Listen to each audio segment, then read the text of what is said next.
जितनी चर्चा इसरो के पिछले साल रही, इस साल उसके मुकाबले थोड़ी कम रही। लेकिन अगले 2 सालों में उसके 5 खास मिशन दुनिया में उसका स्थान और ऊंचा कर देंगे।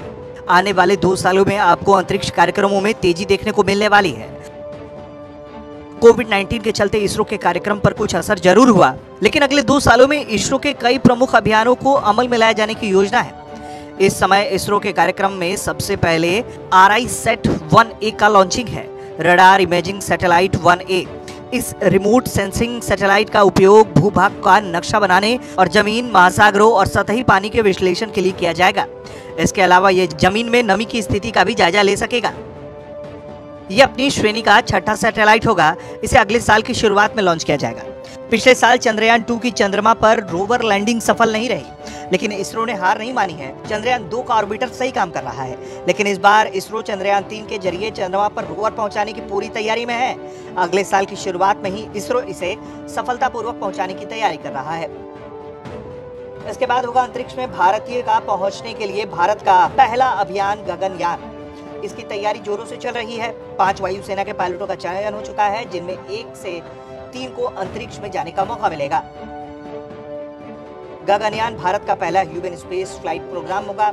इसे दिसंबर 2021 में लॉन्च किया जाएगा, जिसमें भारतीय अंतरिक्ष यात्री 7 दिनों के लिए अंतरिक्ष में रहेंगे। इस मिशन से पहले के परीक्षण और लॉन्च दिसंबर 2020 और 2021 को किए जाएंगे। अगला है आदित्य L1। इस साल नासा और ESA ने अपने अपने सोलर प्रोब सूर्य की ओर भेजे और हमें अब इनसे बहुत सारी जानकारी मिल रही है। इसरो भी इस क्षेत्र में अपना नाम दर्ज कराने जा रहा है। इसरो का आदित्य L1 पहला भारतीय सोलर कोरोनाग्राफ स्पेसक्राफ्ट मिशन होगा, जो सूर्य के कोरोना का अध्ययन करने के लिए जनवरी 2022 में लॉन्च किया जाएगा। 7 उपकरणों से लैस आदित्य L1 सौर की सतह की गतिविधियों का विस्तार से अध्ययन करेगा। इसके अलावा इसरो नासा के साथ मिलकर NASA ISRO synthetic aperture radar नाम का संयुक्त अभियान करेगा। ये पृथ्वी के ऑब्जर्वेशन क्लास में पहले dual frequency synthetic aperture radar होगा। ये दुनिया का सबसे महंगा अर्थ इमेजिंग सैटेलाइट होगा। इसकी भारत से ही लॉन्चिंग सितंबर 2022 को होगी। ये साल अंतरिक्ष से जुड़ी काफी चीजों को लेकर चर्चा में रहा है।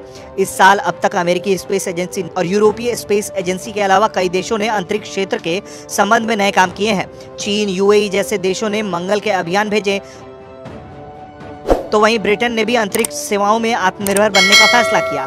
लेकिन आने वाले 2 सालों में सबसे ऊपर इसरो का झंडा लहराएगा।